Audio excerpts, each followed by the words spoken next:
ko rin maintindihan. Ang trabaho, nagbibigay sa'yo ng ikabubuhay. Ang sistema, dulot ng online income, magbibigay sa'yo ng pagpipilian at ng kalayaang mamili. 86% ng mga Pilipinong profesional ay gumagamit ng AI or AI tools or AI automation sa kanilang trabaho. In fact, nangunguna tayo sa global average in a country with a median age of 25.7 years. Ibig sabihin, may kakayahan tayo. Alam natin kung ano yung updated na tools online, ano yung gumagana. Ang kulang ay ang desisyon na gamitin ang tools na to para sa sarili natin, hindi para sa employer.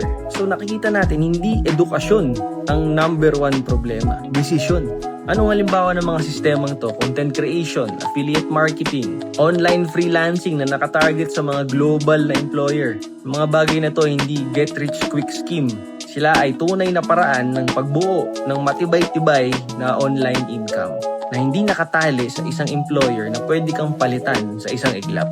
At ito ang isang bagay na